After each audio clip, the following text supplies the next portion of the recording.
So recently I've been receiving a few more hate comments than usual, calling me a bitter American and implying or even explicitly stating that I'm simply pandering to this trend of hating on America for the sake of views. And these comments, while they don't bother me on a personal level, they do bother me in the sense that I can see the delusion and the ignorance that underpins them. Now, mind you, I'm the kind of person who I generally try not to let comments like that get to me, but again, it's not even necessarily that I see them as an attack on my character. I actually see them as a reflection of those people's character, because more often than not, the people who leave those kinds of comments have never actually left the US. They've never left the US. And look, when I went to Europe for the first time, it's not like I preconditioned my mind with content saying that Europe was a better place to be. I went completely green. I did not know anything about Europe until I actually touched down on the runway in Valencia, Spain. And it was only through my personal observations and my experiences that I realized that Europe, or at the very least, Valencia, Spain, and Zurich, Switzerland, was a better place to be than the US. And any suspicions that I had were confirmed when I moved to the Netherlands for 14 months. So I have lived abroad for over a year, and right now I'm filming this video from Thailand because I left the US again because, just like large man abroad here, I could not take living in the United States anymore. Bearing that in mind, in this video I will be reacting to a video from large man abroad about how he can't take living in the United States anymore because clearly, if you're one of those people who thinks that I'm just some bitter American, you must not see people like him or all the other Americans who are simply fed up with the direction that America is going in. So if you won't believe me, maybe you'll believe him. So without further ado, let's go ahead and get into this reaction. Sometimes I just feel like it's time to give up on this country. I mean, it is just being ripped apart every day. The people are divided more and more. The cost of everything is getting higher and higher. And it doesn't really feel like there's anything to save at this point except for nostalgia, right? Things from the past. Because the truth is, the best days of our country are behind us. He pretty much got straight to it. We're 30 seconds in and he is already spitting facts. So look, recently I reacted to a video from David Wen talking about how the American news or the American media industry is kind of corrupt, or at the very least for profit. They're not really focused on informing people. They're focused on pandering to people's preconceived notions about the other side, so to speak. Which is ironic because, again, you have people commenting under my videos talking about how I'm pandering to a specific narrative, and yet the media companies are literally doing this right in front of their faces. But I digress. America has a lot of issues, but what I've realized is that it really all comes down to America's delusion. That's the real issue that America has. It's not even the issues themselves, it's the lack of awareness of those issues that's really doing America and Americans, by extension, in. It's because you can't fix a problem that you're not even aware exists. And I think I even broke down this analogy or this dynamic in another video where I talked about how most Americans are not even problem aware, so they can't be solution aware. They see content like mine and they think I'm just bashing America, but again, they don't even recognize that there is a problem. Otherwise, they would understand why I'm making these kinds of videos and why he's making these kinds of videos as well. So, out of everything that I'm assuming he's going to talk about in this video, that is the main issue that America has. It's the delusion. And that delusion is what really, really takes away any hope that I would otherwise have for America's ability to improve as a country. Whatever the future is going to be in this country is going to be a long time from now, because all we know is that just prolonged chaos is what's ahead of us. Because the question has to be asked now, who even are we as a country? Can you even tell me what an American is? Can you even tell me what it is to be an American? This country means nothing anymore. Like I said, the America that we knew is a memory. When we think of what America is, we're talking about the past. A past that's usually created because it never actually existed. The idea of America's greatness is an idea only in our heads because the history of our country is so marred with brutality, both on people from abroad and people in our country. There's no time of plenty. There were times that were easier, sure, but where was this great time where all Americans thrived, where everything... So, to this point, there was never really a time when all Americans thrived, or even when most Americans thrived. I know that that post-World War II period was very economically advantageous for a lot of Americans, especially the middle-class Americans. I actually read a book about this not too long ago. I think it was The Psychology of Money, if I'm not mistaken. But for someone who looked like me during that time, life would not have been very good. Life would not have been very good at all. For someone who looked like my girlfriend, a woman, life would not have been very good at that point in time. So to his point, America has always been incredibly flawed. And I think that what's happening now is it's no longer the quote unquote marginalized or minority groups who are suffering from the conditions of America. It's starting to spread. Gun violence never seemed like an issue until it started spilling over into the upper class or the middle class communities. As long as it was on that side of the train tracks, it was fine. But now, all of a sudden, it's a very big issue. So it's very interesting that he brought that up. But I do think that a lot of America's delusion is based on America and Americans operating according to the reputation it's developed. I think I've talked about this in another video as well. But a lot of America's reputation actually comes from foreigners because you have to think about it. What countries are around America? You have Canada, that's a developed nation, but pretty much everything south of the border is, I won't say inferior to the US because of course that's subjective, but economically and in terms of the opportunity, you have people from those countries, from a lot of those countries, literally willing to risk their lives in order to get to the US. And so when you have a collection of those people who are all coming from deep, deep poverty to the US, of course, they're going to think the US is better, and that's the notion they're going to propagate. So you have the Americans by nationality who they look to those people and say, well, if they think America is so great compared to where they come from, then it must be great. But again, those people haven't been to Europe. So you have to actually go to other developed nations to develop a true comprehensive perspective about the US.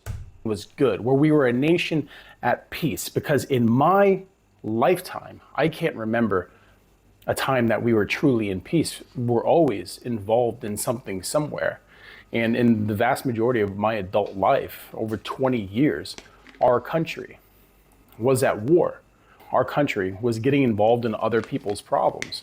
Our country played the bully and played the policeman. And you just have to be tired of it at some point. You just have to ask yourself, is this what represents me? Is this who I am? Because the fact is no. And is it who represents you? No, it's not. Most Americans are tired of this. I promise I'm not going to keep pausing the video and going on these long rants, but that's what I always say about Trump. People always talk about Trump this, Trump that. His policy is better than this person's or it's worse than this person's. I don't even care about that. Of course, policy matters, but for me, the reason why I don't support Trump is because when I look at Trump and how he carries himself in these diplomatic situations, I don't see him as someone who's a good representation of me. I just don't. I don't think he's a good representation of me, not because of his race or anything like that, but simply because of who he is as a person. Americans want nothing to do with this. Most Americans, deep down, as much as there might be some kind of pride about this country, absolutely understand that it's kind of the villain at this point. I know a lot of people out there understand that, yeah, Americans, they are pretty much the bad guys. They blow everybody up. Yeah, but for a lot of Americans, there's this deep veil of denial that comes through a lifetime of indoctrination. This idea that we are the greatest country on the planet, this idea that Americans themselves have some kind of special power that other people don't have in this world. The fact is, most of us are just completely spoiled and entitled. We don't produce anymore. We don't create. All we do is consume. All we do is consume and pollute any kind of goodness in this world, because our culture is what? What comes out of Hollywood? What comes out of the movies? Our politics? The only real export that America has now is really bad movies and military adventurism. That's all it is. Who are we as a country? What defines us as a country? What's our history now? I feel like it's been so long since we've been the storied America of the past that even if you have a beautiful view of what our country was, how long ago was it since we actually felt that representation of what we think America is was reality? So, quick little thought exercise, just a little call to action for you. What I want you to do is I want you to comment down below what is one word that you think accurately describes the US. If you had to describe the US in one word, what would that word be and why? Really curious to hear what you have to say. Because it just wasn't in my lifetime. Can I say that the culture in the 80s and the 90s were a lot better than today? Absolutely. Of course, it was a time before social media. It was a time before cell phones. People actually lived lives.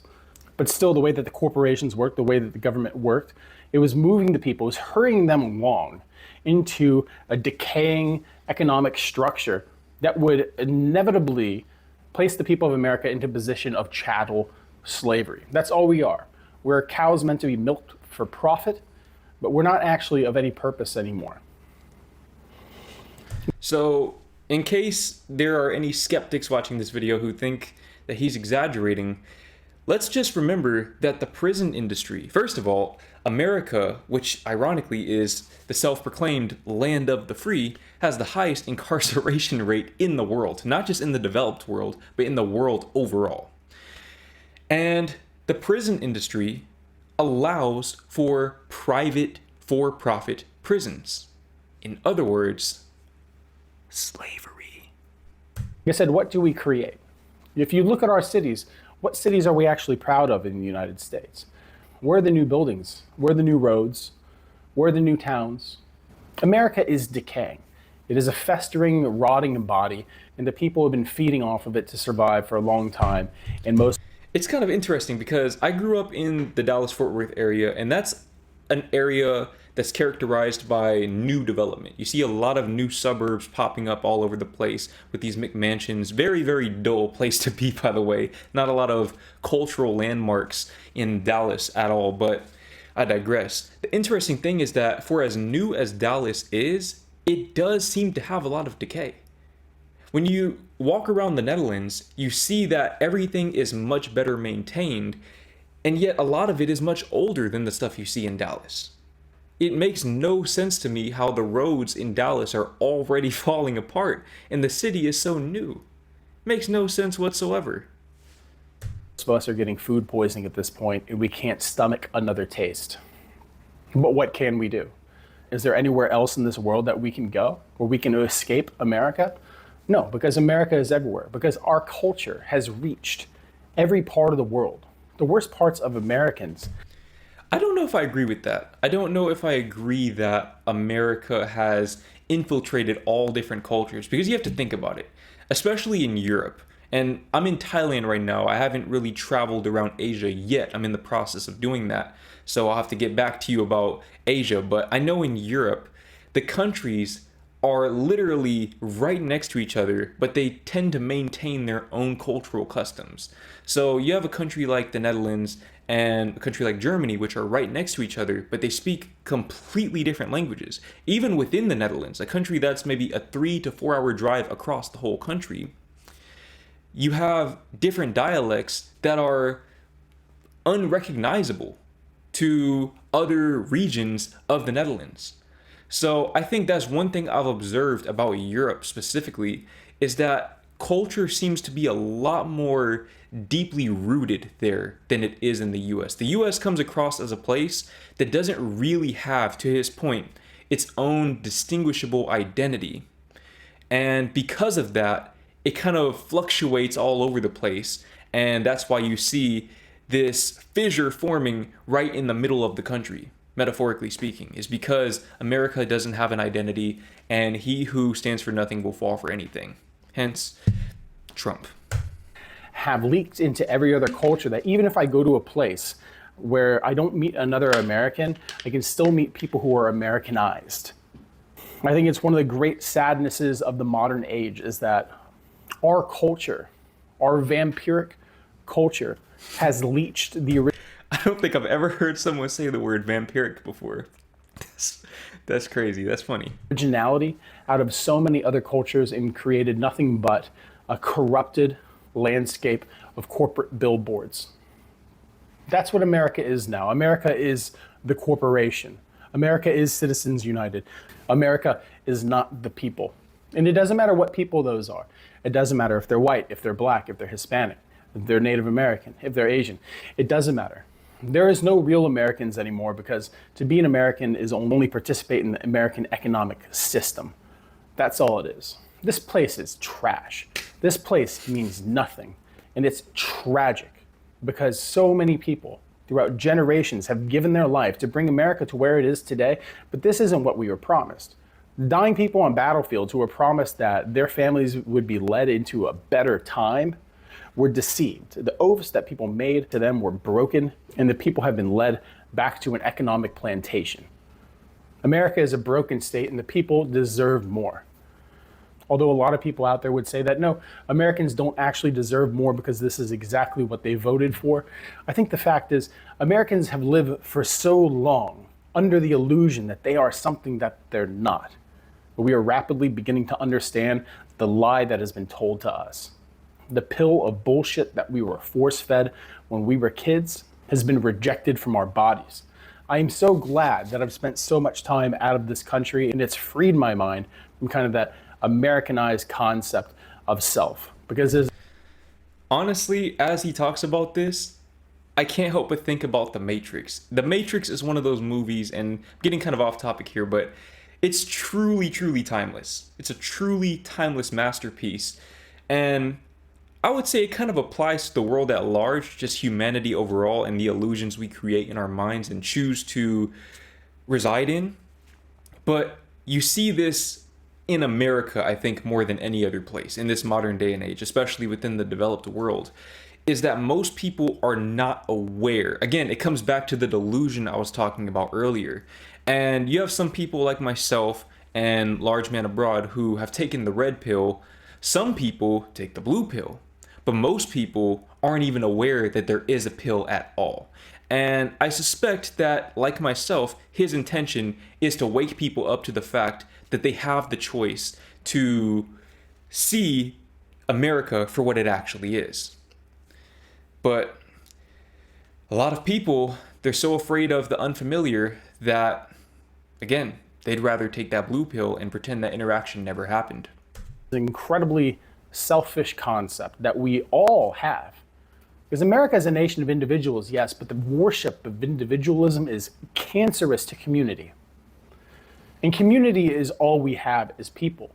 Because when governments are gone, when the economy collapses, it's community is all that we have. It's the tribe, it's the clan, it's all that we have. Your political party means nothing when there's no food at the grocery stores. Who's running for president in the next term doesn't matter when you can't feed your kids. And what conflicts are happening on the other side of the world mean nothing if you can't afford to put a roof over your head. This country has turned against the American people. This country has left the American people behind, and for what? For corporate profit, to soothe the egos of billionaires and oligarchs, to give in to nepotism, to coddle the authoritative minds of technocrats.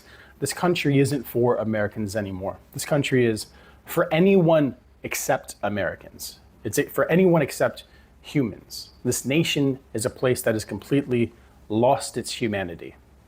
And that's reality. So this might just be me being idealistic and contrarian like I usually am, but I do think there is hope for America. My fear is that it will take a much greater deal of catastrophe than America has already experienced to elicit this change. That's what I'm afraid of. I'm afraid that Americans are really going to have to deal with a true crisis, a civil war level crisis, to actually understand the things that we're talking about in this video. And I hope it doesn't come to that, but that just seems to be the way things are trending. And if that's the case, then again, I say this a lot, but I got out just in time. That's reality, because to live a life in America as just a normal, average human being is one of absolute depression at this point. Because look around you, what do you have? You have yourself and you have your family, and that's it. But the supplies and resources in this country are dwindling and getting more expensive day by day. And how long is it before people are not just at each other's throats on the internets, but...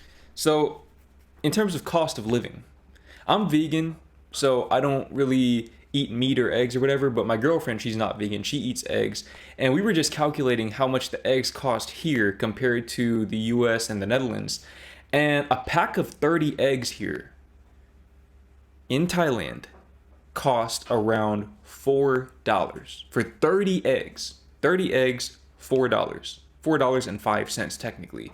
And I think, if I'm not mistaken, it's around €3.60, €3.70, something like that. You can do the conversion yourself.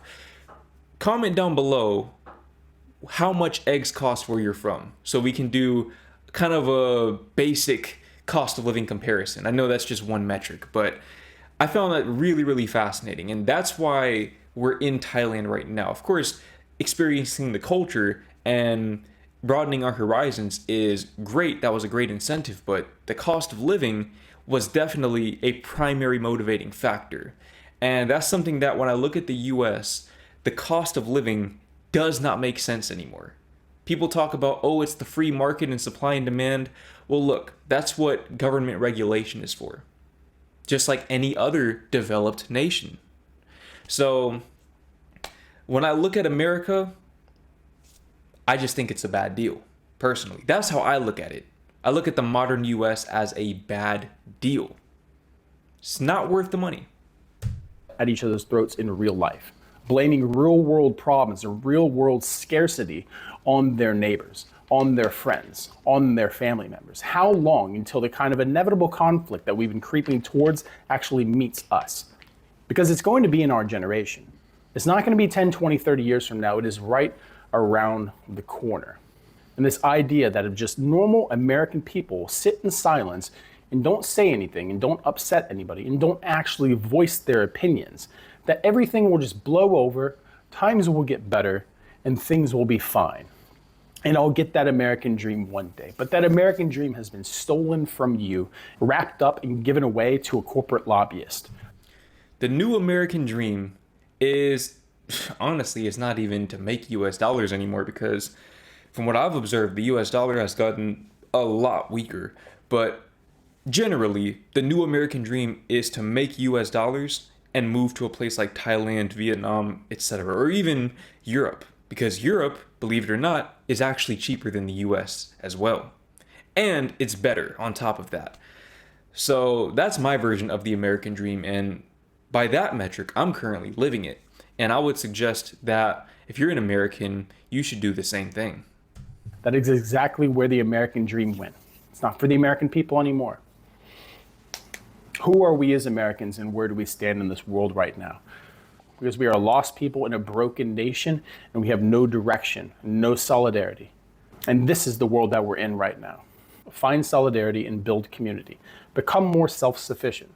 The hard days are rapidly approaching, and we all have to be prepared for them, because any kind of reliance on government assistance is not going to be there.